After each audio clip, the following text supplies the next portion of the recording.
ሰላም ከመይ ትኾኑ ከመይ ቀኒኹም ተኸታተልቲ መደብ ሻማ ንውሕ ዝበለ ግዜ ጠፊእና ብዝተፈላለየ ምክንያት ናይ ስራሕ ካልእ ዝተፈላለየ ኮሚትመንት ቁርባጥ ተኣቢልና ቀኒዩ ይቕሬታ ንሎም መዓልቲ ምስ ኣሕዋት ሳምሶምን ህያብን ተረኺብና ዘለና ምዚ ብዝሓለፈ መዓልታት ዝነበረ ናይ ዓዲ እንግሊዝ ናይ ምርጫ ኩነታት እንታይ ይመስል ከም ስደተኛታት ኣብዚ ዓዲ ከም ንቕመጥ ኤርትራውያን ስደተኛታት እንታይ ይመስል ጦብላሕታና ብፍላይ ድማ ምስቲ ካብቲ ዓድና ዘውፃአና ፖለቲካዊ መሰል ተነፊግና ኣብዚ ዓዲ ግን ዕቑባ ተዋሂብና ንነብር ዘለና ስደተኛታት እንታይ ይመስል ጦብላሕታና ሕፅር ብዝበለ ንምንታይ ከቲ ሰልፊ ዕዮ ብከፊሕ ተዓዊቱ እቲ ቅድሚ ሕጂ ዝነበረ ን14 ዓመታት ኣብ ስልጣን መሪሕና ዝነበረ ሰልፊ እዚ ናይ ሰልፊ ዓቃባውያን ኮንሰርቫቲቭ ፓርቲ ዝበሃል ኮይኑ እዚ ሕጂ ሓድሽ መንግስቲ መስሪቱ ዘሎ ሰልፊ ዕዮት ሌበር ፓርቲ ዝበሃል ማለት እዩ ንምንታይ ብከፊሕ ተዓዊቱ ምናልባት እዚ ዕላል ነዞም ኣብዚ ዓዲ እንግሊዝ ጥራሕ ንቕመጥ ኤርትራውያን ክኸውን ይኽእል ፅቡብ ዝበለ ከይኮን ግን ሪፍለክት ክንገብር ኢና ንምንታይ እቲ ብከምኡ ተዓዊቱ ኣብ መጨረሻ እቲ ቀንዲ ድማ ከም ስደተኛታት ሓተቲ ዕቑባ ኤርትራውያን ኣለዉ ሕጂ ኣብ ዝቀረበ ዓመታት ወረቐቶም ዝተቐበሉ ኤርትራውያን ኣሕዋትና እውን ኣለዉ ካልኦት ስደተኛታት እውን ኣለዉ ማለት እዩ ናይዚ ሓድሽ መንግስቲ ኣብ ዝመፅእ 5 ዓመታት እንታይ ዝመስል ናይ ስደተኛታት ናይ ሓተቲ ዕቑባ ብሓፈሻ ከዓ ናይ ኢሚግሬሽን ፖሊሲ ክኽተል ይኽእል ይኸውን እንታይ ለውጥታት ክመፅእ ይኽእል ይኸውን ኣብዚ ዓዲ ሕቶ ዕቑባ ሕቶ ናይ ምሕታት ኩነታት ብኸመይ ክፅሎ ይኽእል ይኸውን ካብ ሕፅር ብዝበለ ኣብቲ ስራሕ ከም ዘለና ኣካል ናይቲ ኮሚኒቲ ከም ዝኾንና ናትና ጦብላሕታታትን ናትና ኣፈናዊ ትዕዝብትታትን ከነካፍል ኢና እሞ ምሳና ሓቢርኩም ክትፀንሑ ይዕድም እስኪ ኣሕዋት እንታይ ይመስል ነይሩ ትዕዝብትታትኩም ኣብዚ ዝነበረ ምርጫ ከመይ ይስማዓኩም ከም ኤርትራውያን ስደተኛታት ኣብዚ ዓዲ ዝክየድ ዝነበረ ካብቲ ናይ ምርጫ ጎስጓሳ ጀሚርካ ስጋብቲ ውፅኢት ናይ ምርጫን ኣወዳድኡ ናይቲ ስልጣን ካብቲ ሓደ መንግስቲ ናብቲ ሓደ መንግስቲ ናይ ምስግጋርን ዝነበረ ኩነታት እንታይ ይመስልቲ ኣብ ኣእምሮኹም ዝመላለስ ዝነበረ ትዕዝብትታት ኩነታት ርግፀኛ ክልቲኣትኩም ትከታተልዎ ከም ዝቐነኹም እስኪ መን ይጀምር ወላ ኣነ ክጅምር ተስፌ እዚ ምርጫ እንታይ ይመስል ንዝብል መጀመርያ እቲ ምርጫ ናይ ዓዲ እንግሊዝ ሰላማዊ ኩሉ ግዜ ኣብኡ ዘካትዕ ነገር የለን ግን ንዓይሲ ኣቕኒእኒ ቦዶ ክጅምር ምናልባሽ ኩሉ ግዜ ሰዓብቲ ክሳይ ትመፀኒ ምዝ ዝበልካዮ ካብ ዓድና ስኒ ሓደ እቲ ፖለቲካዊ መሰል ክንመርፅን ክንምረፅን ስለዘይከኣልና እሞ ከዓ እቲ ፍትሒ ስለዝተነግፈና ኢና ወፂና ሕጂ እዚ ናይ ዓዲ እንግሊዝ ምርጫ ክትርኢ ከለካ ኣነ እውን ክመርፅ እኮ ተዘይከኣልኩ ግን ምስቶም ናይ ሌበር እዞም ሕጂ ተዓዊቶም ደለዉ ምስኦም ቁርቢ ይደናገፅ ነይረ ቮለንቲር እውን ንገብር ስለ ዝነበርኩ ገለገለ መስርሓት ክርኢ ኣኼባታት ክሳተፍ እውን ዕድል ረኺበ ሕጂ ኣቕኒእኒ ብሓፈሻ ማለት እዩ ሓደ እቲ መሰል ክትሪኦ ከለካ ሓደ ወዲ ሰብ ክመርፅን ክምረፅን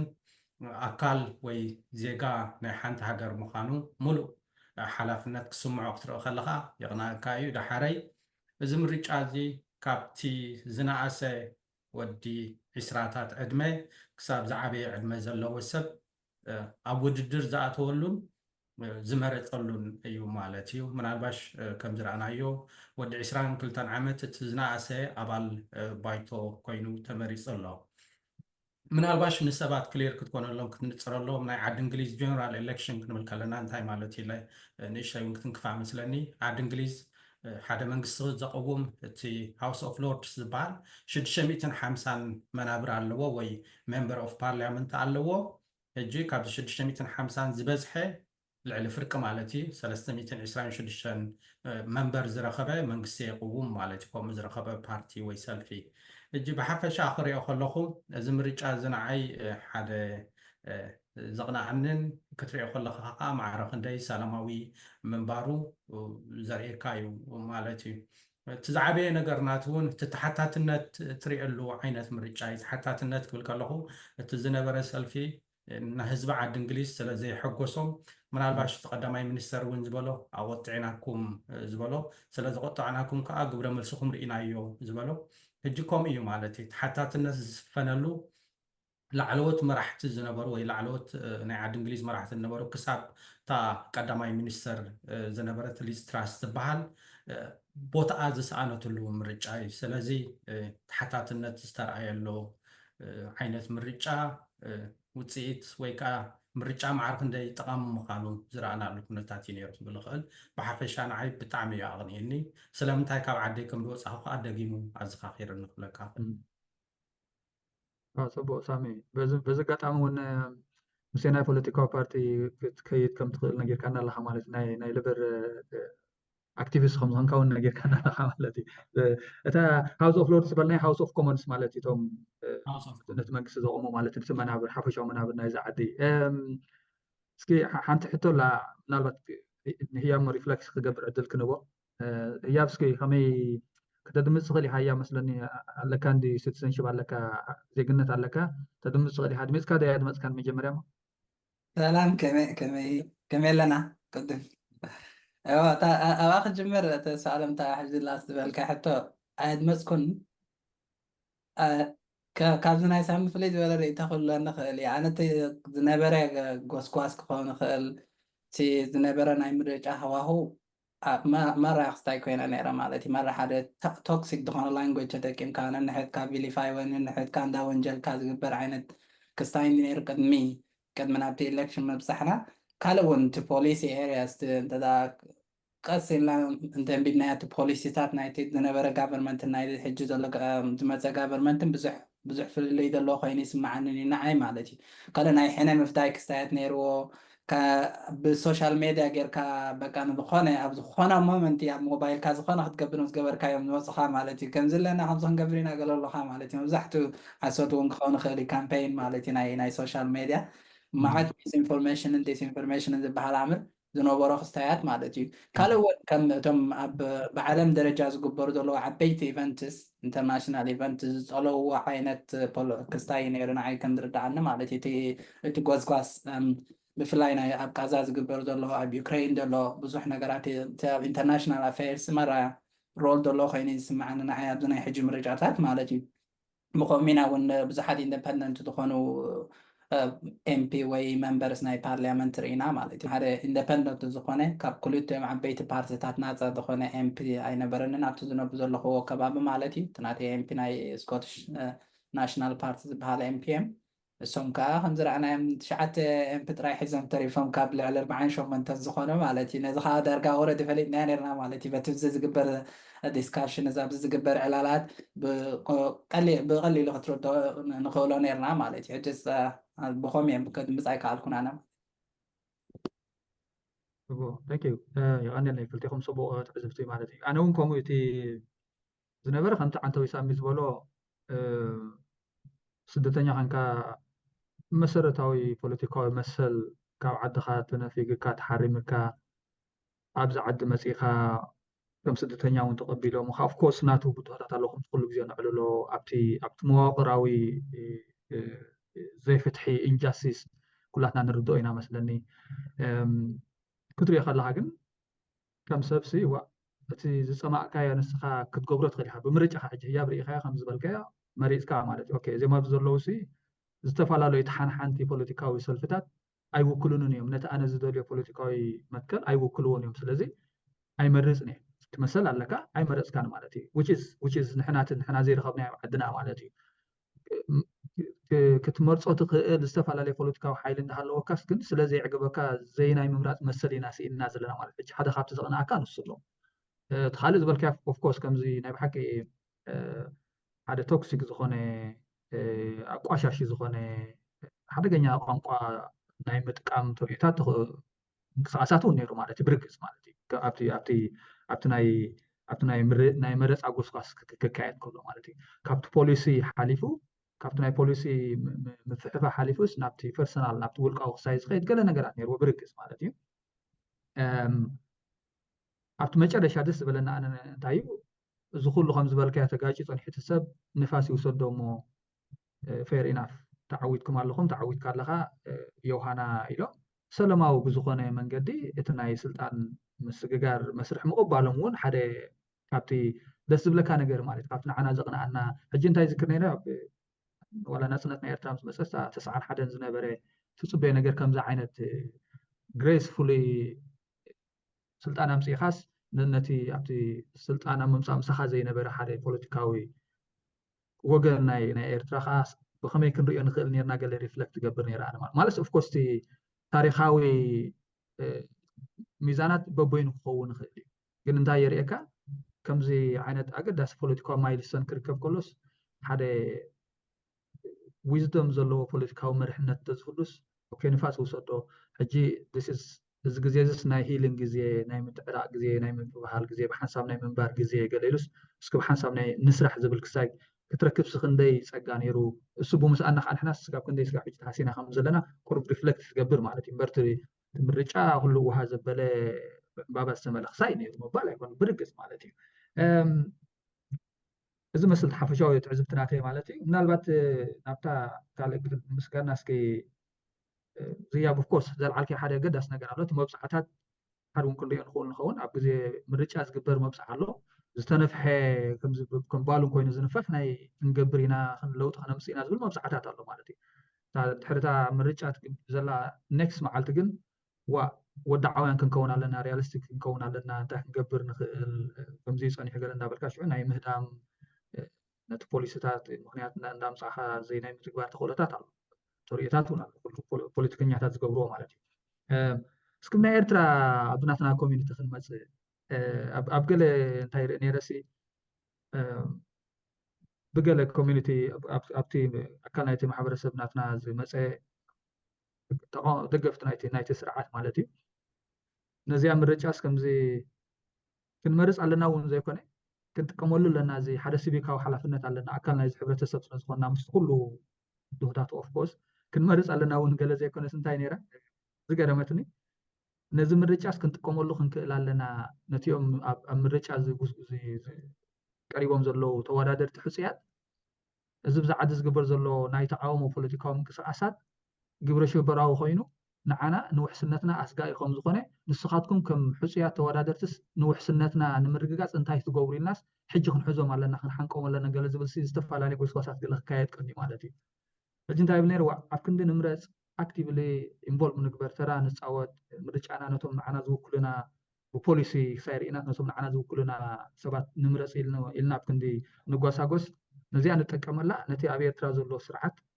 ነቶም ዝቃወሙ ወይ ዝድግፉ ሱቅ ከብሉና እዚኦም ዝወዳደሩ ዘለዉ ፖለቲከኛታት ገለ ኢልና ዝብል ዘረባታት ገለ ክዘውርር ቀኒ ማለት እዩ እስኪ ተሳትፎ ኣብኡ ከይከና ድሓን ተሳትፎ ሓፈሻዊ ኣብቲ ናይ ምርጫ ተሳትፎ ናይ እቶም ናይ ምምራፅ መሰል ዘለዎም ክፋል ናይቲ ሕብረተሰብና ናይቲ ኮሚኒቲናትናስ እንታይ ይመስል ትዕዝብ ትጠስኩም ከመይ መስልቲ ሸውሃት ናይ ፖለቲካዊ ሸውሃት ናይ ህዝብና I think ኣነ ብባዕለይ እንታይ ዝብል ተስፊ ኩሉ ግዜ ወዲ ሰብ ነቲ ዘለዎ ዕድልሲ ክጥቀመሉ ኣለዎ ባህላ እየ ምናልባሽ ከምዚ ህያብ ዝብሎ ደሎ ንክልቲኣቶ ኣማራፂ ርኢኻ እሞ ንዓይ ዝውክለኒ ሰብ የለን ኮንሽስ ኮንካ እንድሕር ገዲፍካዮ ንሱ ሓደ ምርጫ እዩ ባዕሉ ማለት እዩ እንተዘይኮይኑ ግን ኣነ ናብዚ ዓዲ ዝመፀ ንዓይ ወላ ሓንቲ ነገር ኣይግድሰንን እዩ ሰሪሐ ከመይ ገይረ ናብራ ይኣልእ ጥራሕ እንድሕር ኢልካ ኩሉ ግዜ ቁኑዕ ኣይመስለንን ምክንያቱ ካልእ ተተረፈስ ደቂ ኣለውና ኖ ተስፈይ ነዘን ቀለውዕካ ሒዝካየን ኬድካ ክመርፅ ከም እንድሕር ኬድካ ምርጫ ከም ዘሎ ክወዳደር ከም ዝኽእል ሰብ መሰል ከም ዘሎ ዘን ኔክስት እውን እሰን ኣባል ክኾና ከም ዝኽእላ ክወዳደራ ከም ዝኽእላ ዘርኢ እዩ ምናልባሽ ፕራይቬት ዳ ከይከውን እምበር ንጓልካ ሓንቲ መዓልቲ ምስ ፖሊስ ሒዝካያ ትኸይድ ነርካ ፖሊስ ኖርማል እዩ ተጓዳኢ ኣይኮነን ረእዮ ሰላም በልዮ ትብላ ነርካ ሕጂ እዚ ከምዚ ዓይነት ነገርሲ ነተን ደቅናስ እንታይ ኢና ክነምህሮም ዘለና ኢልካ ምርኣይሲ ኣገዳሲ ይመስለኒ ሕጂ ብውልቃዊ ነገር ጥራሕ ክንሪኦ ኣለና ኢለ ኣይኣምነ ኮላይ ብዓይኒ ደቅና ብዓይኒ ሕብረተሰብ ክንሪኦ ኣለና ግን ብሓፈሻ ኣነ ክሪኦ ከለኹ እቶም ኣነ ዝፈልጦም ብሓፈሻ ክሪኦ እንድሕር መሪፅካ ዶ ገለ ዶ እንድሕር ኢለ ኣነ መሪፀ ከም ዝኾይነ ዝብል ሰብሲ ዳርጋ ክሳብ ሕጂ ሰማዕኩን ዋላ ጀነራላይዝ ክንገብር ተዘይከኣልና እኮ ተሳትፎ ኤርትራውያን ናብ ምርጫ ኣብ ደገ ኣብ ዓዲ እንግሊዝ ንኣብነት ንብል ስለ ዘለና ውሕድ ኮይኑ ይስማዓኒ اتخال تايروني وي تجرمبيت نايزوم تبلوم دلقا دقفت اليوم قال زمسلو سبات اللو ابزح جيزي يرئي انا ولا بزي فيسبوك حنسا بوست قبل موت من اللي صلوم زين حرقو قال ترئي بزعبا مريج انا كالوت هاجرات بزعبا مسل زهب او كالوت هاجرات بزعبا زلو ديمقراسي معات تغانينوم بقى زعد ديمقراسي زعد مريجا زعد قال خبلو سمعوا ميخا بزح جيزة مالتي ابقى لقى خمزة تبلو دلقا نتي نت مايجريشن وين نت سبس ويبونايز يقبروا خمزة ويبونايزيشن اوف مايجريشن عينت تبلو كم يقبروا اجي اب كندت صبق معلا اب كندن بوزيتيف نربحس نت ديمقراسيس كم تشقوني كتقملو يفتنو تري زي جت سبك حسبلو زلو وي تمنغستي بحري عملي وقت بالتخليقه تسبغن كنك حالو كونشس كونالو نحدا بيتفول تصبق نجر نتصبق راح تقملو دلك انت تخايلو مالتي امبر نحدا نتصبق تقملو استوابك كم وچقون تغبر تخينكا قناعي مثلا زي ممرات ونحايش قول كابكم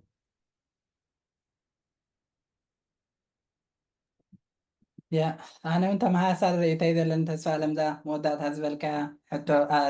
بزحت اللونا خلاتنا عرفتنا بزمالتي كاباي جميركا ولا سخات سؤالم كلاتنا كنا دمت مثلا لنا مالتي زي كنت سلازل لنا بزحت مالتي بزحت اللو حجب زغمت اللو كبابي عرفتي ويد فلتم إيرتراويان مالتي بزحت زاد مسألة سمعكم أنا ممكن سامي قبل أنا حي مالتي أنا دميز أنا بفوت كيرا زبلنس هي بالله دارجا هي فلتني مالتي I think እቲ ሓደ ፀገም ንዓይ ኮይኑ ዝርዳዓኒ እቲ ፖለቲካ ብፅቡቅ ክትከዓተሎ ዘይምኽኣል ብከመይ ክፀልወና ከም ዝኽእል ፅቡቅ ጌርካ ናይ ምርዳእ እሞ ከዓ ብቋንቋና ዘይኮነ ማለት እዩ እቲ ባህሊ ናይ ፖለቲካ ዘይምህላው እዚ ብዙሕ እዩ ዘዕንቅፈና ንዓና ማለት እዩ ኤርትራውያን ወላ ብሪቲሽ ኢና ኮይና ኣብዛ ዓዲ ኮይና ማለት እዩ ግን ስቲል ይዕንቅፀና ኣሎ ማለት እዩ ካብቲ ቮት ንዓይ ንዓይ ናተይ ድሌታት ዝውክለኒ ንዓይ ንዓይ ክሕግዘኒ ዝኽእል እንታይ ዓይነት ፖሊሲታት እዩ ንዓይ ኣብ ግምት ዘእተወ ኣብ ምባልሲ ብዙሕ ንጡፋት ኣይኮናን ማለት እዩ ኣብኡ ንጥፈት ብዙሕ ጀነራሊ ከዓ ንኤርትራውያን ጥራይ ዘይኮነ እውን ስደተኛታት ዝነበሩ መኻ ናቹራላይዝድ ኮይኖም ብሪቲሽ ሲቲዝን ዝኾኑ ኣብ ብዙሓት ዘጋጥም እዩ ማለት እዩ ወላ ብዓብ ደረጃ እንተሪእና እያ ኣብ ዩኬ ደረጃ ማለት እዩ ካብቶም ከድምፅእ ዝኽኣሉ 60% ጥራይ መድሚፆም እዩ ዝብል እቲ ስታቲስቲክስ ናይቲ መንግስቲ ማለት እዩ ማለት ውሕድ ሕብረተሰብ ዝድምፅ ዘሎ ማለት እዩ ካብ ኣብ ዝሓለፈ 20 ልዕሊ 20 ዝኾኑ ዓመታት እቲ ዝወሓደ ህዝቢ ኣድሚፁ ማለት እዩ ኣብዚ ናይ ሕጂ ዩኬ ኢሌክሽን ንባዕሉ እቲ ካልእ ሕብረተሰብ እውን ኢንተረስትድ ኣይኮነ ወላ ብሪቲሽ ኣይኹኑ ማለት እዩ ሕጂ ዓብዪ ፀገም ከም ነበሮ ክረኣየካ ክእል ብከምዚ ማለት እዩ ውሕድ ህዝቢ ንኣብነት እዚ ሕጂ ዘሎ ጋቨርንመንት ኣብ ገሊኡ ኣርቲክል ክሪኦ ዝቐነኹ 20% ናይ ዩኬ ሕብረተሰብ ጥራይ ማድሚፆምሉ ማለት እዩ ብ20% ዝመፀ ጋቨርንመንት ኢና ንዛረብ ዘለና ማለት እዩ እቲ ካልእ 80% ሕብረተሰብ ገሊኦም ከምዘን በዓልናተይ ደየድ መፅኦም ገሊኦም ከዓ ከድመፁ ዘይከኣሉ ከምኡ ኮይኖም ማለት እዩ እቲ ዝመፅእ ጋቨርንመንት ማዕረ ክንደይ ወካሎ ክኸውን ከም ዝኽእል እውን ኣብ ግምት ክንእቱ ንኽእል ኢና ማለት እዩ ሕጂ ኩሉ ግዜ ፖለቲካ ናይ ዝዓዲ ብኤሊትስ በቶም ቀንዲ ዓበይቲ ፓርቲታት ብዓበይቲ ስትራቴጂስት ዝኾኑ ብዓበይቲ ፋንደርስ ወይ ዶነርስ ነቲ ኢሌክሽን ተካይዱ ብከምኦም ዝተዓብለለ ምዃኑስ ክሌለ ይረኣየካ ማለት እዩ ኣብ ርግፅ ኣይ ቲንክ ክልተ ነገር ማለት ሓደ እቲ ሓፈሻዊ ፖለቲካል ኣፓርቲ እዚ ፅላኣት ንፖለቲካ ምሻ ኣሎ ኣብቲ ናትና ጥራሕ ዘይኮነስ ናትና ምኻ ምስ ስደት ምስ ካልእ ድኻ ምስ ዝዓዲ ዘሎ ካልእ ዝውጥጠካ ነገራት እውን ምኻ ምስ ከምዚ ንጡፍ ዝኾነ ፖለቲካዊ ባህሊ ዘይምፅናሕና ብፍላይ ኣብ ከምዚ ዓይነት ናይ ፖለቲካዊ ተሳትፎ ፖለቲካል ፓርቲሲፔሽንስ ርዱእ ነገር እዩ ናትና ብርግፅ ኦፍኮርስ ሕጂ ነቲ ናትና ሶሳይቲ ናትና ሕብረተሰብ ፈሊኻ ፖለቲካልስ ንጡፍ ኣይኮነን ገለን ምባል ኣይኮነን ሓፈሻውስ እንታይ ይመስል ከም ዝኸተልዕልዎ ፀናሕኩም ሲ ብፍላይ ብፖሊሲ ደረጃ ብቐጥታ ንዓና ዝፀልወና ምስ ትምህርቲ ድዩ ናይ ሃውሲን ድዩ ናይ ካልእ ማሕበራዊ ቀረባት ድዩ ጥዕና ድዩ መጓዓዝያ ድዩ ኣብዚ ዓዲ ብቲ መዓልታዊ ሂወትና ዝፀልወና ነገራት ሲ ቁርብ ብውሕዱስ ክንርድኦ ኢንጌጅ ክንገብር ኣገዳሲ ንምባል ተዘይኮይኑ እምበር ምሽ ከምዚ ናትና ሽግራት ዘለዎ ናይ ስደተኛ ኮሚኒቲስ እቶም ደቂ ዓዲ እውን ፖለቲካሊ ደኺሞም ማሰልችዎም ኣይመረፁን ማለት እዩ እቲ ሓንቲ እዛ ዝበልካያ ክንደይ ዝወከሎ ብፍላይ ብህዝቢ ደረጃ ማለት ብውልቀ ሰብ ደረጃ ክንደይ ሰብ ወይ ክንደይ ሚእታዊት ናይዚ ሕብረተሰብ ዝወከሎም ሰባት እዮም ዝመርሑና ዘለዎ ዝብል ሕቶ እዚ ከመን ሓጅ ብተዛማደ ማለት ናይ በዓል ሊስትራስ እንድሕር ሪኢኻዮ ኣብቶም ፓርቲ መንበርስ ጥራሕ ዘይኮኑ ኮይኑስ በቶም ፓርቲ በቶም ኤምፒስ ናይቲ ፓርቲ ጥራሕ ተመሪፆም እዮም ፕራይም ሚኒስተርስ كوينهم زمرحنا نيرهم مالتي تزخفة خانيرو حجي دحان كمان زرقحة زلو ناي وكلنا مسل توهيبنا مالتي بروف اوف كورس بحافشا اتم جلوبال إليت سيما بز مالتي تناي ميديا كلاس بوليتيكال كلاس تناي بيزنس كلاس يو نت ماشين نايت منغستي زمرحو ززورو تزتت انا نجا ناي توم بوليتيكو ناي ميديا بيرسونال كلاس يم كسايز قبرو زبزح مالتي بريات الله سقاف كنديت حزبنا بحق جنين زغلنا حزب دمسي ولا بوليسي بخوم شيب زخون زبل حتو ردو نغري اوف كورس مون دايل لنا خلص كي ምናልባሽ እቲ ካልእ ሕጂ ክልተ ዓበይቲ እንዲኦም ዝበዝሐ ግዜ እቶም ኮንዘርቫቲቭ እቶም ሌበር ገለ ዝበሃል እዩ ምናልባሽ ማዕረፍ እንደ ወከልቲኦም እንብሎም ነገር እውን ኣሎ ከምዚ ትብልዎም ዘለኹም ግን ኣነ እንታይ እየ ዝብል ከዓኒ ብፍላይ ስደተኛ እንተኮንካ ናትና ሕፅረታት ከም ዘለና ከምዚ ህያብ ዝብሎ ዘሎ ርድእ እዩ ስደተኛ እዩ ክመርፅ ዘለዎ ስደተኛ እዩ ኣብቲ ፖለቲካ ኣክቲቭ ክኸውን ዘለዎ ባህላ እየ ምክንያቱ ኩሉ ግዜ ስጉሉል እዩ ብካልእ ጉሉል እዩ ሕጂ ወላ ኣብዚ ናቱ ኤርያ እኮ ዝኾነ ነገር ከምፅእ ተዘይከኣለ ኣብ መፃእ ግን ደቁ ናብ ዝለዓለ ደረጃ ክበፅሑ ኣብ ሓደ ነገር እንድሕር ኣለካ ኢኻ ናትካ መሰል ክተውሕስ ወይ ቁሩብ ክትከላኸል ትኽእል ሕጂ ዝበዝሑ ስደተኛታት ኣብቲ መንግስቲ ብዘለዉ ዝበዝሐ ምጥባቕ ዓይነት ክትረክብ ትኽእል ይመስለኒ ኣብ ስደተኛታት ውፅእ ከይበልና እስከናኡ ንዛረብ እሞ ሕጂ ንስደተኛታት ከመይ ይፀልዎም እዚ ሓድሽ ዘሎ መንግስቲ ዝመፅእ ቅድሚኡ ዝነበረ ናይ ኮንዘርቫቲቭ መንግስቲ ርኢናዮ ኢና ስደተኛታት ብፍላይ ኣብ ሓተቲ ዕቑባ ዝነበሩ ኣረኣያ እዚ ኢሌጋል ኢሚግሬሽን ኣክት ዝበሃል ሕጊ ውፅእ እዩ ክሳብ ንሩዋንዳ ክጥርዘኩም ሎሚ ፅባሕ እንዳበለ ንበዓል ተጠሪዙ ከይዱ ንሪኦ ኣለና ንበዓላታ ናይ ኢሌጋል ኢሚግሬሽን ሚኒስተር ዝነበረሲ ወላ ናታ ቦታ ያስኢና ኤምፕ ሞ ኣይኮነትን ሕጂ ጀስተራ ሰብ ኮይና ኣላ ማለት እዩ እዚ ዝነበረ ምርጫ ብዙሕ ነገር ከም ዝሓፀበ ርኢናዮ ኣለና መንግስቲ ጥራሕ ደይኮነ ቀይሩ ነቶም ዝነበሩ ኣብ ስልጣን ዝነበሩ ሓለፍቲ ንኩሎም ዳርጋ ቦትኦም ስኢኖም እዮም ሚኒስተር ምክልኻል ቦትኡ ስኢኑ ከምዚ ዓንቶ ይድበልክዋ ካብ ቀዳማይት ሚኒስተር ጠቕሳት ጠንሕካ ተስፋኣለም ሊስትራስ ንበዓላ ኤምፒ ኮነትን ሕጂ ወሪዳ እያ እቲ ማይክል ቶምሰን ዝበሃል ናይ ኢሌጋል ኢሚግሬሽን ሚኒስተር ዝነበረ ንበዓሉ ወሪድ እዩ ግን ለውጢ ኸ ክንፅበ ዲና ሕጂ ዓብ ለውጢ ኣሎ ድዩ ምናልባሽ ሓደ ፈሊጥና ያደለና እዚ ናይ ሩዋንዳ ምስዳድ ዝበሃል ንዕኡ ከምኡ ዝበሃል የለን እሱ ኣይትሕሰብዎ ኢልና ኣሎ ንዓና ክጥዕመና ንስደተኛታት ክጥዕሞ ኢሉ ጥራሕ ደይኮነ ብጣዕሚ ክቡር እዩ ኤክስፐንሲቭ እዩ ንሓደ ንክትሰድድ ማዕረፍ እንደይ ገንዘብ ክደሊ እዩ ምዝ ብዝሕ ደሎ ስደተኛታት ንኩሎም ከዓ ክንሰዶም ኣይንኽእልና ካብ ዝብል ዝተበገሰ እውን ይመስለኒ ካብቲ ሂማኒቲ ጥራሕ ዝተበገሰ ይመስለንን ሕጂ እስከ ናብዚ ንርአዮ እዚ ሕጂ ናይ ሌበር ወይ ናይ ሰልፊ ዕዮ ዘሎ ዓወት ንስደተኛታት ብሓፈሻ ንሓተት ዕቑባ ብፍላይ ከዓ ብኸመይ ክፀልዎም ኢልና እስከ ንርአ እያ እንታይ ይመስለካ እስከ ቅድምናተይ ሓሳብ ማሃበይ ታንኪ ፅብቕቲ ተያሰሜ ከም ዝበልካዮ ገለ ተስፋሳት ኣለዎ ከምዚ ባዕልካ ዝጠቐስካያ ማለት እዩ ናይ ሩዋንዳ ዝበሃል ካንስል ምኳኑ ንባዕሉ ሓደ ዓብይ ዕድል እዩ ዝፈጥር ማለት እዩ መዓት ሽቁረራን መዓት ፀገማት ይፈጥር ነይሩ ብፍላይ ኣብ ስደተኛታት ማለት እዩ ክጉፈፍ እዮም ቀኒዮም ማለት ስደተኛታት ገዛ መፅኦም ለይቲ ገፊፎም ኣብ ቤት ማእሰርትታት ኣብ ባሕሪ ደው ዝበላ መራኽብ ገለዮም ክዓፅዎም ቀኒዮም ማለት እዩ እዚ ካብዚ ወፅኦም ሕጂ ኣሳይለም ክለይም ናትኩም ወይ ዕቑባ ክትሓቱ መሰል ኣለኩም ተባሂሎም በቲ ናይ ዕቑባ ፕሮሰስ ምኻድ ሓደ ዓብይ ክስታይ እዩ ማለት እዩ ዓብ ተስፋ እዩ ብዙሓት ስደተኛታት ኣብዚ እዩ ከይድ ኣለዉ ብዙሓት ስደተኛታት ክንብል ከለና ሕጂ 10ታት ኣሽሓት ማለት እዩ ልዕሊ 70,000 ገለ ዝኸውን ኣብ ክስታይ ኣሳይለም ሲስተም ከም ዘለዎ እዩ ዝሕብር እቲ ስታቲስቲክስ ናይ ዝዓዲ ማለት እዩ ሕጂ እቲ ካልእ ተስፋ ዝበካ ነገር ነዚ ዓብይ ባክሎግ ናይ ክስታይ ናይ ስደተኛታት ኣዋይ ዕቑባ ሓተቲ ዕቑባ ንዕኡን ቀልጢፍና ፕሮሰስ ጌርና ወረቐቶም ንዝወሃቡ ቀልጢፍና ወረቐት ክንህቦም ኢና እቶም ወረቐቶም ዘይንህቦም እውን ካልእ መፍትሒታት በትሶም ደልይዎ ዘሎ ስትራቴጂታት ካልእ ክስታያት ክፍጠረሎም ከም ዝኾነ ዋላ ምስጋብ ግን ክኸውን ይኽእል ንዓዶም ምምላስ እውን ክኸውን ይኽእል ማለት እዩ ከምኡ ዓይነት ፖሊሲ ከም ዘለዎም እዮም ኦልሬዲ እያ ተንቢሖም ዘለዉ ማለት እዮም መንግስቲ ሕጂ ብከምኡ እንተሪእናዮ ሓደ ኢሚድየት ዝኾነ ኣብ ሓፂር ግዜ ዝግበር ምናልባት ኣብ ሓፂር ግዜ ክመፅእ ዝኽእል ተስፋታት ኣሎ ማለት እዩ ብከምኡ ጥራይ እንተሪእናያ ማለት እዩ ብካልእ ደረጃ እንተሪእናያ እውን ብጀነራል እንተሪእናያ I think እዚ ናይ ሕጂ ዘሎ ጋቨርንመንት ካብቲ ናይ ቀደም ጋቨርንመንት ክስታይ ብኢሚግሬሽን ቢልስ ብዙሕ ፍልልይ ዘለዎ ኮይኑ ይስማዓኒ ንዓይ ማለት እዩ እዚ ክኸፍእ ክእል እዩ ካብኡ ብናተይ ረኣያ ማለት እዩ እቲ ፖሊሲ ኣብ ናቶም ማኒፌስቶ ዝበልዎ እንተዳሪእናዮ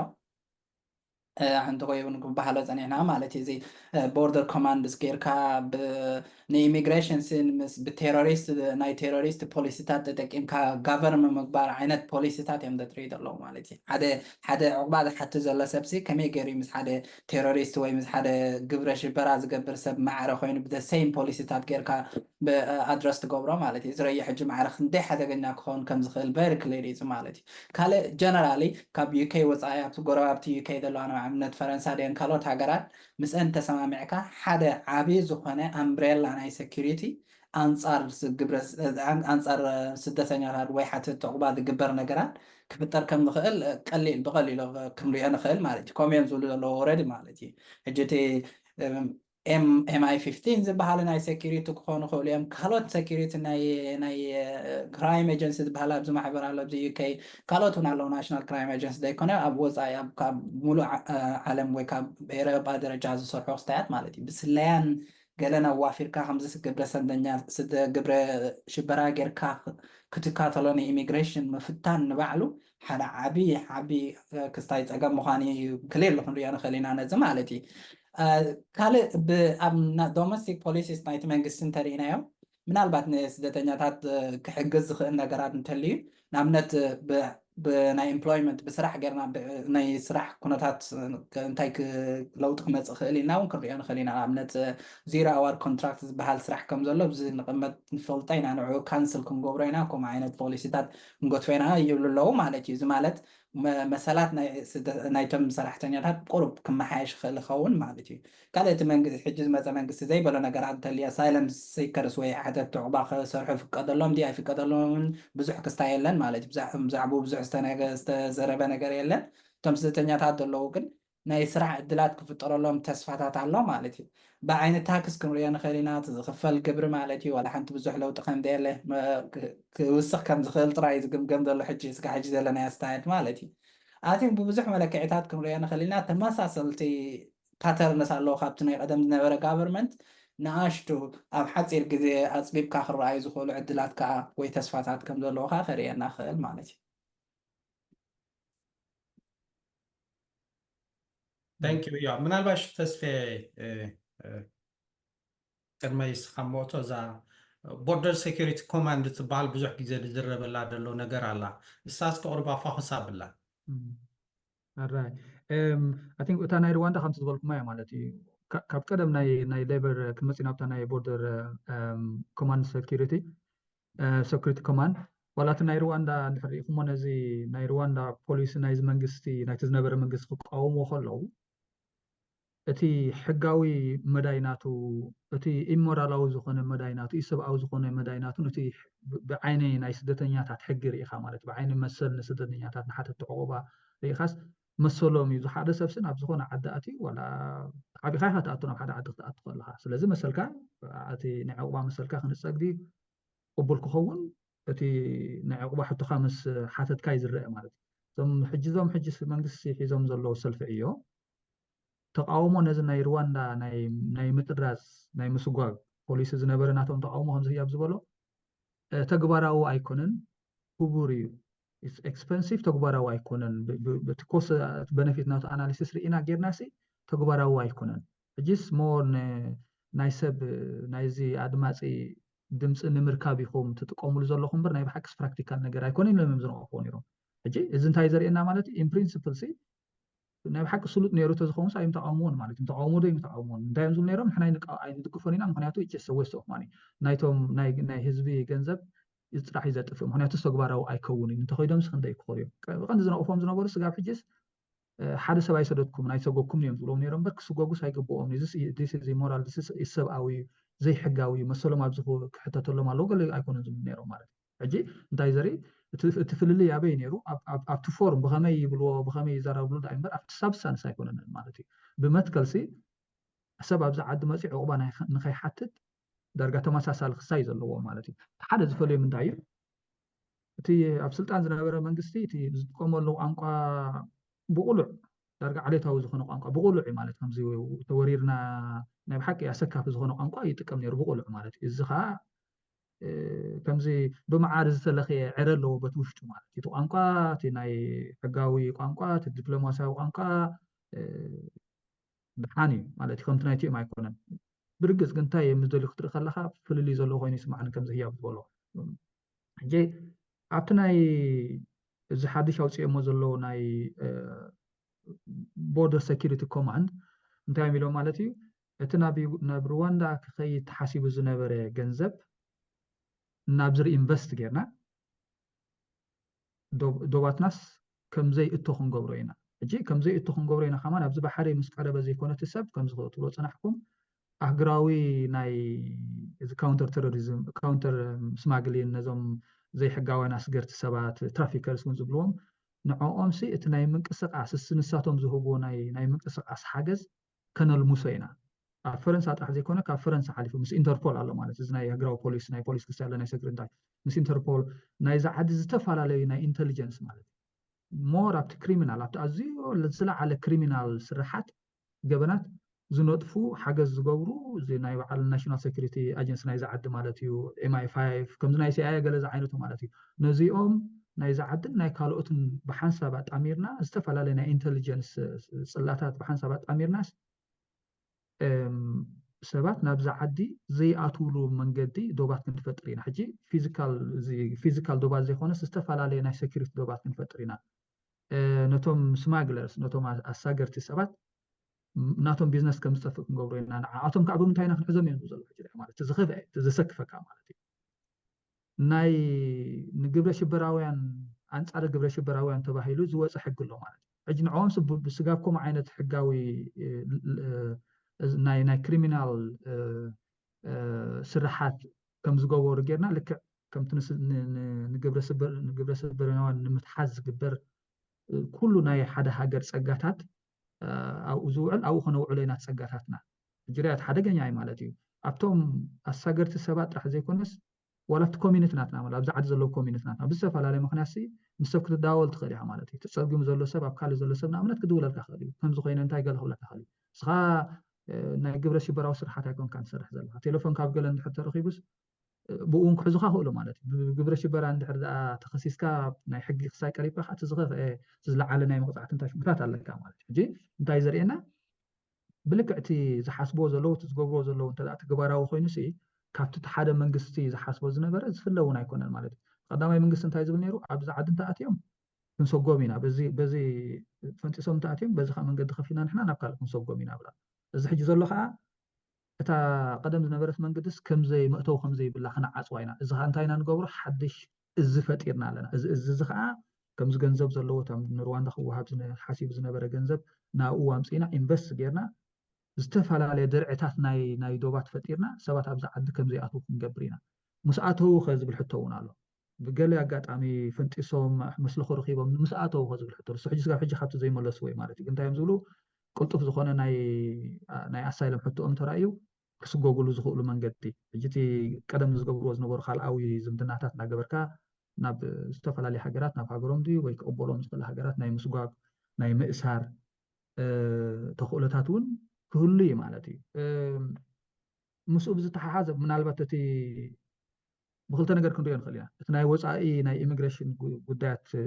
ፖሊሲታት ጉዳያቶምን ናይ ዝዓዲ ብዝዓዲ ክገብሮ ዝኽእሉን ክንሪኦ ንኽእል ኢና ብክልተ ነገር እቲ ናይ ወፃኢ እንድሕር ርኢናዮ ቀደም እዚ ሌበር ሰርፊዕ እዩ ካብቶም ቀንዲ እዚ ኦፍሾር ፕሮሰሲንግ ዝብለዎም ኣሎ ኣብ ካልኦት ሃገራት ጌርካ ዕቑባ ናይ ዝሓተቱ ሰባት ፕሮሰስ ናይ ምግባር መስርሕ እቶም ቀንዲ ነቲ ኢኒሽቲቭ ነቲ ከምኡ ዓይነት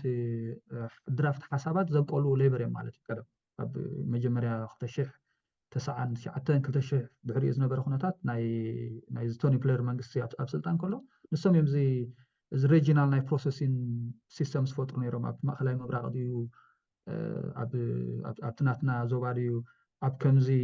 ካምፕ ድዩ ወይ ኣብ ገለ ናይ ሰትልመንት ቦታታት ክሳብ ጌርናስ ኣብኡ ክርአ ኣለዎ ዝብል ናይ ኦፍሾሪንግ ፕሮሰስ ሓደ ካብቲ ሌበር ዝገብርዎ ዝነበሩ እዩ እዚ ሌጋሲ ሕጂ እዚ ዝውርሻ እዚ የብልዎ ዶ ከምፅዎ ንኽእሉ እዮም ማለት እዩ እቲ ናይ ሪሎኬሽን ሓሳብ እውን ኣሎ ኣውትሶርስ ምግባር ሓላፍነት ማለት እዩ ብዝተፈላለየ መንገዲ ናይ ምዕባለ ረድኤት ዴቨሎፕመንት ኣሲስታንስ ገለ እንዳሃብካ ከምዚ ኣብቲ ዞባናትና ዝገብሮ ነተን ሃገራት ዶባተን ፅኑዕ ከም ዝኸውን ክገብራ ማለት ከዓ ሰብ ከም ዘይንቀሳቀስ ናይ ምግባር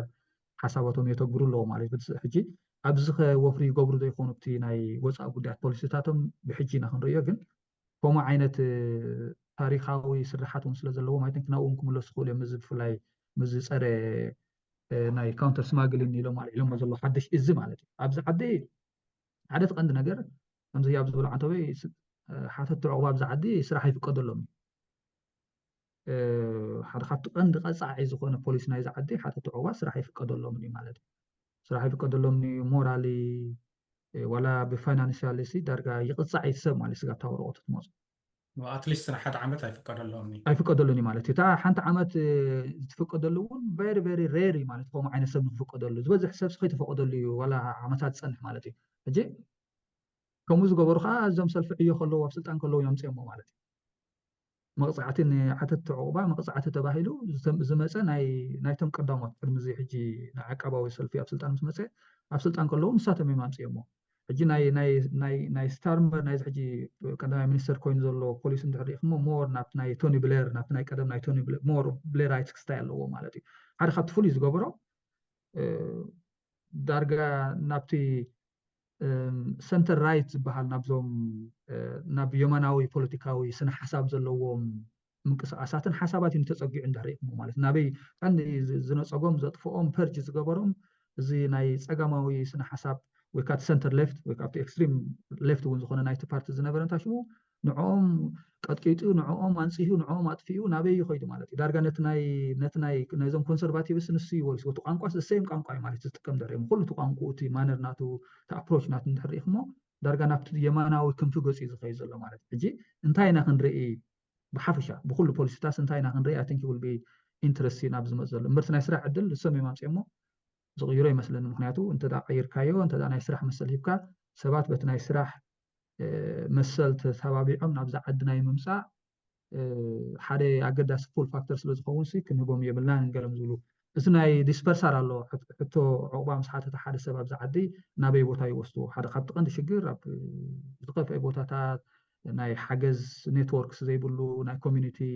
ምትእኽኻብ ዘይብሉ ቦታታት ወሲዶም ንሰብ ብዙሕ ይቆፅዎ ማለት እዩ እሶም እዮም ሌበሎም ከምኡ ዝገበሩ ሞር ካብቲ ሃብታም ዝኾነ ደቡባዊ ክፋል ናይዛ ዓዲ ናብ ሰሜናዊ ክፋል ናይዛ ዓዲ ክሳይ ካብ ዝገብር ተራ ተፃወቱ ኣብቲ ናቶም ግዜ እዩ ነይሩ ማለት እዩ ይቕይርዎ ድኾኑ ንዕኡ ቀይሮም ብፍላይ ሕጂ ብዝሓለፈ ቁርብ ዓመታት ዝመፀ ካብ እቲ ኖርማል ዲስፐርሳል ሓሊፉስ ናብ ዝኣረገ ወተሃደራዊ ማዓስከራት ዝነበረዮም ዘቐምጥዎም ዘሎ ማለት ኣዝዩ ዝኸፍአ ካብኡ ሓሊፉ ናብቲ ባሕሪ ሓደ ተንሳፋፊ ክሳይ ኣለዉ ዘቐምጥዎም ኣሎ እቲ ባርጅ ማለት ቤቢ ስቶክሆልም ዝበሃል ንዕኡ ይቕሩ ይወረዱ ዝኾኑ ሞር ናብዚ ናይ ኮሚኒቲ ዲስፐርሳል ሲመፅዎም ድኾኑቶም ሕታ ዕቑባ ዝሓቱ ሰባት ኣብቲ ኮሚኒቲ ክነብሩ ምስቶም ሎካል ኣውቶሪቲስ እዞም ዞባዊ ምምሕዳራት ዝበሃሉስ ምስኦም ተሰማሚዖም ይመልስዎ ድኾኑ ዝብል ገለ ተስፋታት ኣሎ ስቲል ብሕጂ ዝረአ ግን እቲ ፖሊስ ናቶም ክንሪኦ ከለና አይ ቲንክ ካብቲ ናይቶም ኮንሰርቫቲቭስ ኣዝዩ ሳብስታንሲቭልስ ዝተፈለየ ኮይኑ ኣይረኣየንን ኣነ ክሪኦ ከለኹ ማለት ሎም ገርኡ ነይረ ዜናስ ብፍላይ ከም ስደተኛታት ኮይኖም ኣብዚ ዓዲ ዝኣትዉ ዘይኮኑስ ብዝተፈላለየ ብናይ ትምህርቲ ድዩ ብናይ ስራሕ ድዩ ኣብዚ ዓዲ ዝኣትዉ እቲ ሌጋል ኢሚግሬሽን ዝብልዎም ኣሎ ንዕኡስ ኣዝዩ ክውሕድ ኣለዎ ክትሕት ኣለዎ እዮም ዝብሉ ዘለዎ ማለት እዩ ሕጂ ብኸመይ እዮም ንዕኡ ከካውንዎ እዚ ናይ ኣሳይለም ፖሊሲ ናይ ሬፊጂ ፖሊሲ እንታይ ክመስል እዩ አይ ቲንክ ብሕጂ ኢና ክንሪኦ ግን እቲ ኢንዲኬሽንስ ናይ ቋንቋ እንተዘይኮይኑ ናይ ፎርም እንተዘይኮይኑ ናይ ሳብስታንስ ብዙሕ ፍልልይ ዘለዎ ኮይኑ ይስምዓንን ተስፋ ንገብር ከምኡ ከይከውን ግን ከም ዝመስል እቲ ዘሎ ኢኒሽያል ኩነታት هو درجة كم زيد بالكم وين مثلاً كن كسابج فلتنايا زلنا انتهيو الكاميرا أي قداسي مثلاً كسابج فلتنايا زلنا تي immigration legal هون illegal بتعمي كوحدوي مالتيو هذا نبتي legal migration كم زيد بالكايو أوشتي ناتهم resources كتريو ناتهم سبات كفريو ناتهم عدلات كعبيو مو كل نجار بوشت تسرح مقدب بوشت تسرح يوم زي دلو تخاب دقة خمت دليو أبتي stable long occupation عند أحد بلو ويا أبت science based زخنة أبكم أتات كتوكريم دلو أبكم زي engineering IT أبكم أو زعم مثلا أبنت construction أبكم أو زعم مثلا مخابتي points based immigration system زبلوه بخلت كاتر عيو زمت سب بخوم يوم كم زدالي دلو مالتي حادث مقدلين عايزي تبلو دل خاي مالتي كلا أبتناي سدتنياتات حتى تعقبا ريفيجي زبالكمو حدا زي بوردر سيكوريتي كوماند زبال نتوم غانغس زبلوم لكع كم ناي كاونتر تيروريزم ستايل تاكتيك تقومو وي ناي ግብረ ሽበራ ዓይነት ዝጥቀምሉ ታክቲክ ተጠቂሞም ንዑ ኩሉ ክኽልክልዎ እዮም ዝደልደለው ምናልባሽ ካብቲ ናይ ኮንዘርቫቲቭ ወይ ዓቀባዊ ሰልፊ ዝነበረ ፍልይ ዘብሎም ነገር ተሎ እቲ ዓቀባዊ ሰልፊ ከመይ ገይሩ ንደገ ይጥርዝ ንኣብነት ናይ ሩዋንዳ ኢሉ ኣምፂኡ ነይሩ ምስ ካልኦት ሃገራት ተሰማሚዑ ስኒ ከመይ ገይሩ ነቶም ሓተት ዕቑባ ይጥርዞም እዚኦም ከዓ ምስ ካልኦት ሃገራት ተሰማሚዑ ከመይ ገይሮም ነቲ ፀጥታ ወይ ነቲ ሴኪሪቲ ዝተረረ ይገብርዎ ኣብ ከምኦም ድምርኮስ ዘለዎ መስለኒ ከምዚ ዝበልካዮ እቲ ናይ ሩዋንዳ ምትራፍሲ ንስደተኛታት ሓልዮም ኣነ እውን ኣይመስለንን ንዕኦም ነቲ ኢኮኖሚ ነቲ ንዕኦም ሲስተም ከመይ ገይሮም ኣብ ውሽጢ ሞር ኢንቨስት ዝገብሩ ኣብ ውሽጢ ከመይ ገይሮም የውዕልዎ ንምሕሳብ ኢሎም ዝገብርዎ ዘለው እዩ ካልእ ትጠቕስዋ ፀኒሕኩም እዛ ናይ ስራሕ ትበሃል ኣላ ንሓተት ዕቑባ ስኒ ኣብ ገለ እዋን ስራሕ ፍቀደሎም እዩ እዘን እሳ እውን ሌበር ወይ እዞም ሰልፊ ዕዮዮም ኣምፂኦማ ትብል ኣለኻ ኣይ ቲንክ ክሳብ ሕጂ እታ ሓደ ሓደ ኢንዲኬሽን ኣምፂኦሞ ደለው ወላ ነቲ ንረፊጂ ዝወሃብ ወይ ንሓተት ዕቑባ ንኣሳይሎም ሲከርስ ዝወሃብ ስራሕ ንኣሳይሎም ሲከርስ ስፔሻሊ ዝወሃብ ስራሕ ፖይንት ቤዝ ሲስተም ገብሮ ኢና እዮም ዝብል ደለው ሕጂ ሕሰቦ እሞ ሓታት ዕቑባ ስኒ ኣየናዩ ፒኤችዲን ቀዳማይ ዲግሪን ዘለዎ ብባሕሪ ምገረን ገይሩ ኣሎ እንድዩ ትብዝሕ እየ ድብል ኣለኹ ሕጂ መብዛሕቱ እስክንደይ ፐርሰንት እዩ ከምኡ ኣብ ፖይንት ቤዝ ሲስተም ኣትዩ ስኒ ወይ ብናቱ ክእለት ኣትዩ ስራሕ ክወሃቦ ተራእዩ ክፍቀዶ ዝበሃል ፖሲቢሊቲስ ኣብ ከሎ ትሪኢኻ ማለት እዩ ምናልባሽ 5% ደኸውን 10 ደኸውን ተበዝሐ ማለት እዩ ሕጂ ወላ ንኣሳይሎም ሲከርስ ንሓተት ዕቑባ ስራሕ ክንህብ ከለና ፖይንት ቤዝ ሲስተም ክጥቀም ኢና ዝብል እቲ ኢንዲኬሽን እሱ ደሎ ኣብዚ ማለት እዩ ሕጂ እሱ እውን ሓደ ማዕረ ክንደይ ሓሳይ ከም ዝኸውን ፍሉጥ እዩ ማለት እዩ ስለዚ ክሳብ ሕጂ ዝመስል ደሎ ወዮዳ ኣይበልዋን እምበር ሜኪ ከይ ግሬተር ወላ ግሬት ዝብላ ዛ ትራምፕ ዳርጋ ከምኡ እያ ዘላ ዜርካ እታ ፖሊስ ናይ ሌበር ማለት እዩ እታ ሓንቲ ሶፋር ፅብቕቲ ነቲ ስደተኛ እሶም ሓልዮም ደይኮኑስ ፅብቕቲ ንብላ ደለና ከምዛ ዝበልኩማ ንሩዋንዳ ዝኸይድ ስደተኛ የብልናን ማለት እዩ ምናልባሽ ውስኹና ንሸይ ክውስኸልካ ሳሚ ናብኪድ ካለ ኣብዛ ናይ እቲ ፖይንት ቤዝ ሲስተም ነቶም ሓተት ዕቑባ ፍልይ ዝበለ ሞያ ክእለት ዘለዎም ወይ ትምህርቲ ዘለዎም ጥራሒት ናይ ስራሕ ዕድል ክወሃብ እንተደኣ ከምኡ ዓይነት ናይ ምፍቃድ ሓሳባት መፅኡ ዝብል ኣንተ ወይ እንታይ ልዕልኩም ፀኒሕኩም ዋላ እቲ እዚ ሌጋል ሕጋዊ ማይግሬሽን ኣብዛ ዓዲ ምእታው ዝብሎም ሻሎ ናይ ሃገራውያን ኢንተርናሽናል ስቱደንትስ ድዮም ኣዋፈርቲ ድዮም ካልእ ሞያ ዘለዎም ናይ ጥዕና ሰብ ሞያ ድዮም ናይ ካልእ ናይ ኢንጂነሪንግ ሰብ ሞያ ድዮም ኣርቲስት እዚ ናይ ኣርኪቴክቸር ሰብ ሞያ ድዮም ምሻለው ዘእትዎም እሶም ከዓ ብኸመይ እዮም ዘእትዎም ሕጂ እንታይ የርእየካ እዚ ፖስት ኢምፔሪያል ሜትሮፖል ኣብዚ ምዕራባዊ ዓለም ዘሎ ቀደም ኣብቲ ኢምፔራጦራዊ ስርዓትን ኣብ ናይ ግዜን ኣብ ናይ መግዛእቲ ግዜን መዝማዚ ዝኾነ ነቲ ተገዛኢ ሕብረተሰባት ጉልበቱ ፀጋታቱ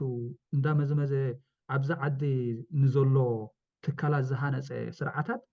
ሕጂ ከዓ ንዕኡ ብኸመይ እዩ ዝቕፅሎ ዘሎ ኢልና ንድሕር ሓቲትና እዛ ትብላ ዘለካ ማለት ሕጂ እንታይ ኢና ንርኢ ዘለና ማለት እቲ ጉልበቱን ርእሱን ስኪል ናቱን ትብቕዓቱን ጥራሕ ዘድልየካ ዓይነት ሰብ ብዝተፈላለየ ናይ ቪዛ ስኪም ጌርካ ኣብዛ ዓዲ ተእትዎ ማለት እዩ ስኪል እቲ ዘምፅዎ ሓድሽ ናይ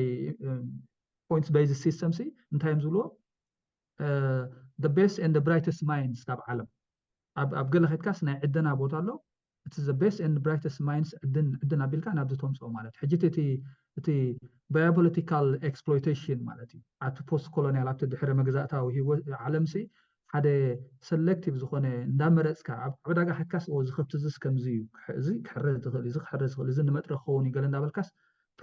ፈፈሊኻ መመንጭዕካ ተምፅኦ ማለት ሕጂ ሓደ መዝማዚ ኤክስፕሎይታቲቭ ዝኾነ ሓደ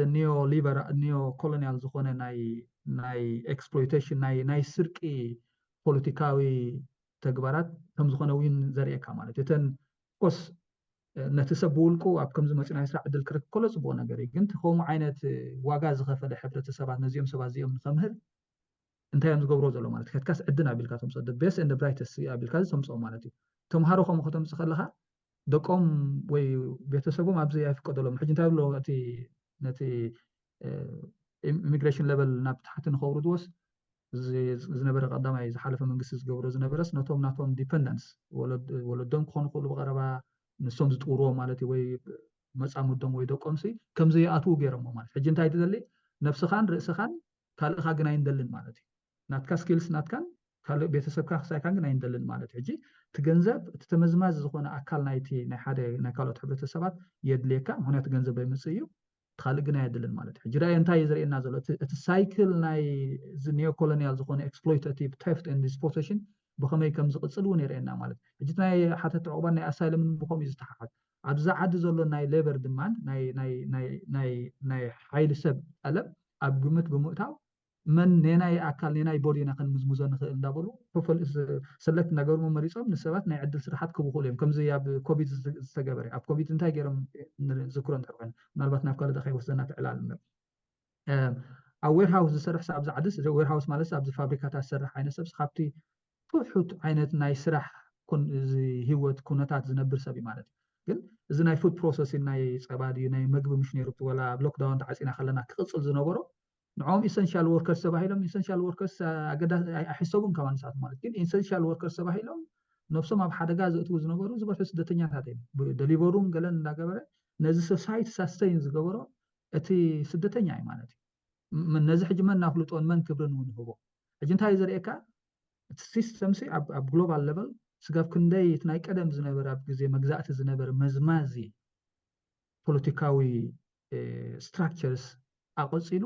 ስጋብ ሕጂ ነቲ ስደተኛ ብዝተፈላለየ መልክዑ ግዳይ ናይ ከምዚ ዓይነት ካፒታሊስት ኤክስፕሎይቴሽን ይገብሮ ከም ዘሎ እዩ ዘርእየና ማለት ናብ ናብ ካልእ ከይወሰና ግፍሕ ካይበት ተኸሳይ እምበር ንዕን ቁርብ ሃይላት ብሓፈሻስ በለፀኛ ዝኾነ ሲስተም እዩ ኣይ ቲንክ እሲ እውን ክቕፅል ዳርጋ ን100 ዓመታት ከምኡ እንዳበለ ይኸይዱ እቲ ሓድሽ ኮሎኒያሊዝም ወይ ኒዮ ኮሎኒያሊዝም ህያብ ምናልባሽ ክትዛረብ ትሓስብ እንድሕር ኣለካ ሓንቲ ክውስኸልካ ኣብ ርእሰይ ትመፅእ ኣላ እሞ ፕሮባብሊ ሞር ንስኻ ክትገልፃ እውን ትኽእል ትኸውን እዛ ኢሌጋል ኢሚግሬሽን ኣክት ትበሃል እዞም ኮንዘርቫቲቭ ወይ ዓቀባዊ ሰልፊ ዘምፅዋ ኣለዉ እስከሳኸ ሌበር እንታይ ገብርዋ ክኾን ኢልካ ትሓስብ እሳ እውን ኣገዳሲት ፓርት ናይ ማይግሬሽን እያ ማለት እዩ ወይ ሕጊ እያ ፅባቐ ሓሳሚካ እዘን ትብለን ዘለካ ብዙሓት ሕግታት ናይ ኢሚግሬሽን ኣለዉ ዝተቐየረ ወላ ሓደ የለን ሩዋንዳ ዴል ካንስል ኮይኑ ብሎ ዘለና ሲ ባይላተራል ኣግሪመንት ዳ እምበር ኢሚግሬሽን ፖሊሲ ይኮነን ኣብ መንጎ ክልተ ሃገራት ዝግበር ስምምዕ እዩ ኣብ መንጎ ክልቲአን ሃገራት ዝግበር ስምምዕ ካንስል ገይሮም ኣለዉ ማለት ስደተኛታት ኣይንመልስ ኢና ብሉ ኣለዉ ማለት እዩ እቲ ኢሚግሬሽን ቢልስ ወይ ኣክትስ ኮይኑ ዘሎ ሕጂ ብዛዓዲ ከም ዝበልካዮ ኢሌጋል ኢሚግሬሽን ቢል ኣክት ዝበሃል ኣሎ ቅድሚ እውን ቦርደር ናሽናሊቲ ኣክት ዝበሃል ኣሎ ሓደ ሓደገኛ ዝኾነ ማለት እዩ ወላ ንስደተኛ ኮንካ ናብ ዜግነትካ ምስ ወሰድካ ዜግነትካ ዝምንጥል ዓይነት ዓንቀፃት ኣለዎ ማለት እዩ ቅድሚ እዚ ኢሌጋል ኢሚግሬሽን ቢል ንብሎ ዘለና ማለት እዩ እዚ ኢሌጋል ኢሚግሬሽን ቢል ዝበሃል ቀንዲ ኣብ ዩኬይ ንዝኣተወ ብኢሌጋል በትሶም ዝብልዎ ብዘይ ሕጋዊ ኣገባብ ኣብዚ ንዝኣተወ ኣሳይለም ዕቑባ ንኸይሓትት ዝዕንቀፅ ዓይነት ሕጊ ማለት እዩ ትበሃል ሕጂ እንታይ እያ ሳትህሉ ድያ ከም ዘላታ ላሳ ከም ወላ ሓደ ዝተቐየረብቲ ኢሚግሬሽን ስስጋ ሕጂ ይረኣናን ማለት እዩ ካልእ ፖሊሲ ዝመፀ ነገር የለን ካልእ እዚ ሕግታት ከም ዘለዎ ማለት እዩ እቲ ናይ ኢሚግሬሽን ክስታይ ክገብርና ዝኽእል ማለት እዩ እቲ ጋቨርንመንት እዚ ሕጂ መፅኡ ዘሎ ሕጂ ዝብሉ ካብ ዝብልዎ እቲ ዲፖርቴሽን ሩዋንዳ ዴል ካንስል ዳ ይግበርዎ እምበር ከምኡ ተመሳሳሊ ንፈይልድ ኣሳይለም ዝብልዎም ዘለዉ ተመሳሳሊ ዴልስ ወይ ስምምዓት ምስ ብዙሓት ካልኦት ሃገራት ክገብሩ ምዃኖም እዮም ዝሕብሩ ዘለዉ ማለት እዩ ሕጂ ዲፖርቴሽን ኣቋሪፁ ማለት ኣይኮነን ሩዋንዳ ኣይመልስዎን ምዃኑ ግን ናብ ካልእ ሃገራት ክመልስዎም እዮም ማለት እዩ ሕጂ ኣብ ግምት ዘእትዎ ነገራት ንዓይ ከም ዝርዳእነ ኣብዚ ሕጂ ዝመፅእ ዘሎ ሓደሽቲ ኒውስ እቲ ንሓደ ስደተኛ ናይ ሓደ ስደተኛ ኩነተ ስደተኛ ናቶም ንምፍታሽ ዝግበር ወይ ዝጥቀሙሉ ሓበሬታ ሓደ ኦብጀክቲቭ ዝበሃል ኢንፎርሜሽን ብዛዕባታ ዝመፁላ ሃገር ኣብኡ ዘሎ ኩነታት ኣብኡ ዘተኮረ ሓበሬታ ተኻልኣይ ሓበሬታ ከዓ ሳብጀክቲቭ ዝብልዎሶም ናትካ እቲ ዝብል ዘሎ ሓታቲ ዕቑባ ዝነግሮ ዘሎ ስቶሪ ኣብ ንክልቲኡ ኣዋዲሮም እዮም ኩሉ ግዜ እቲ ሬፊጂ ስታተስ ዝወሃበካ ማለት እዩ ሕጂ ነቲ ብደገ ነተን ሃገራት ብብዝሒ ስደተኛታት ደምፃ ፖዘቲቭሊ እንተ ኣሰስ ገይሮመን ወይ እንተገምጊሞመን ብዙሓት ሰባት ንክመልሱን ንብዙሓት ሰባት ኣሳይለም ናይ ብዙሓት ሰባት ኣሳይለም ወይ ዕቑባ ሪጀክት ክብሉ ከም ዝኽእሉን ብቐሊሉ ክንሪኦ ንኽእል ኢና ማለት እዩ ካልእ እውን እንታይ ኣለዉ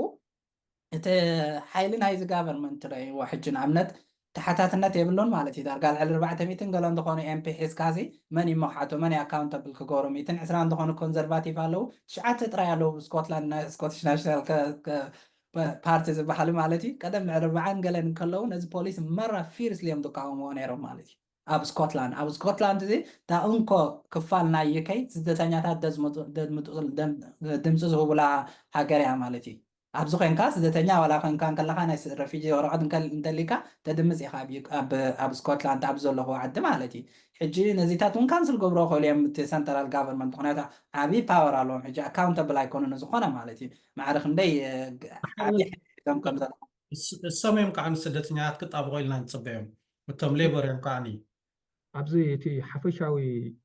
أبز حالف عامتات كاب كلتشان عصرت وكاب قدومي دارجا جن حفشا جلوس كوين زوج حاب كلتشان عصرت 14 تي global migration crisis يلوم زي مو داريخ مو بخمي تترخاناي migration frame تزخون زي أوروبا تورر الله بعين قطبة بناي بوليسي شجرات سقطات حزي كونسي ممسات الدتنياتات نسوز فترة ناي بوليسي ناي محبرة قطباوي سقطات حزي كونس ولا cultural مالتي is part of the cultural war مالتي أوروبا تبرز الله تورر الله تبيور زخونة European way of life من قد هيوتنا بهلنا جلس سوسي يبرز الله وحاجات ونا الله جلس بالحدي حدقنيا زخونة ناي populist framing على بزعبات ناي immigration مالتي أب كلنا أوروبا دارجهم يخون زلوا حجي أبزناي كين حرينا خاتم ما سالي مالتي كم زعينة politica وترخا framing إن حرجيركا أمريكا حد خبط ناي election winning formula مالتي it's a formula حجي نعوس كم حد strategic tool يمزتو كملو زلوا مالتي يعملوا ده بقول قوم مالت خمسة بالنيام زي global elites كمالت زي elites زغون تاشمو زلوا ناي part of the night global capitalist system مالت يجي بتحدث سبيد لهم تمزم هذه disposable زغون حيل سبيد لهم مالت نخسر إحنا في capitalist system ساسين فوقه كل بتحدث society ناتهم كايري ولا public مالت electorate انتايز زلي نعمل زيهم reform نايب على نجل فرج زمر حسي كندي منابر رخيبة ما بزي مرجع 4 تقل رخيبة مالت كاب زيرو بوليسي ونيبلو من حنت سينجل إيش أنا تنتا بوليسي ناتهم دايا هاجرنا توريدا أبزخت كختمة خمس قينو سبزي حق أنقام زي فوق أنت إنجليز زي زارو هاجر تتفق على تورر على مورز ناي سساتاز نبرنا يوعزيهم إن باولز بحالو نايز عدي إكستريم ريسيست نتاش مزنورو نتا ريسيست خسايا وسيمس بقصر غيره ما مانس إذا قصر زي ساسينا بلايكونه ساسين كن قبرين فلنا زعدي يورر على هجي أنتو يتقص بلنا ليبر انتاي جيرو زي حجز الله مراحي انتاي جيرو جيرمي كوربين مسألة لك نابتي يمناوي كنت جزء تصقع بخلو أكايد مالت بخلو ولا تبوليس مالتي أجي بتزاور كوي تقوملو لو مالتي نمبرس أرتو هاي نمبرس يتقص رتاتسي قص بزحس أزي كبير الله سلزي زمن قص حد نجار كجبر الله حجز نيمريكال ريسيزم زلوا مش الله مور كم حد ناي بوليسي إيشو كم ناي بوليسي تشالنج جيرم راشنالايز جوروم أوشتي حدا أسكاف زخونة culture war ون يكايدي مالتي تاي زخون زول حكي labor كم زول كهيا بس نزي أمسي more pro labor مالتي labor سي ولا بتناي كلام ناي ideology مقص أسات نحر إناس سلف عيوز بحسي دوغون زي بلو nationalist زي كونه أهجراو solidarity shares قبل قالي خونينا إخوان سبعمن زيهم كن حجي بتعم nationalist زخونو labor يوم بسم labor كن بتعم nationalist زخون خدان تقدينهم بسم كدان ناي labor تقدينهم سي هذا nationalist زخون patriotism حجي حدا خبط زل على خسائن طريق مزي سبعي مالتي إذا patriotic دي تخمس قبل لك أقل زبل صبوا يفكوس كن انتهي تون أبتناتو تون أبتوش تدلس انتهي مالتي they are going نابتي right wing زخونة كمان ناب center right مالتي كابتو ما أخل نابت نايسنا حسباوي جمد كابتو ما أخل بيلومس نابتي يماناوس أقعدات بس أمي مصقوع زلو مالتي حدا عندي ناوز درخم زلو خانتايو اتنا immigration حتى مالتي اجينا يبعل نجر فراجين نايزي conservative parties دارجا mainstream normalize جيرمو مالتي تو انقوا the police approach normalize جيرمو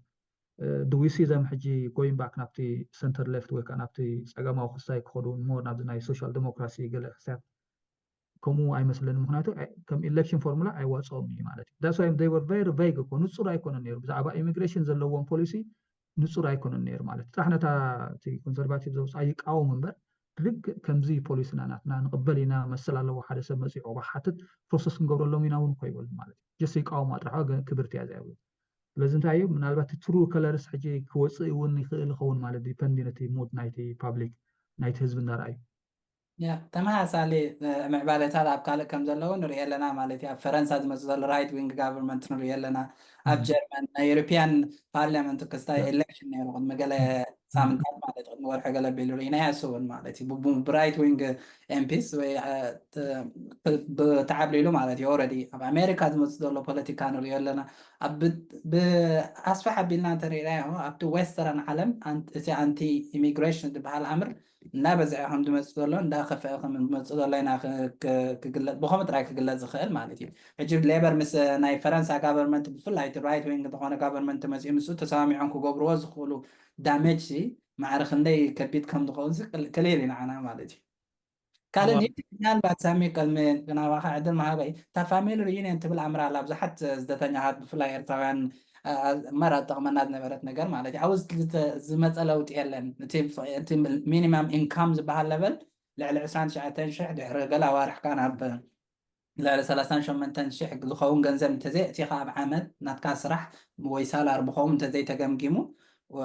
በዓልቲ ቤትካ ወይ ካልእ ክተምፅእ ኣይትኽእልኒ ኢኻ ፋሚሊ ሪዩኒየን ክትገብር ኣይትኽእልኒ ኢኻ ዝብል ሕጊ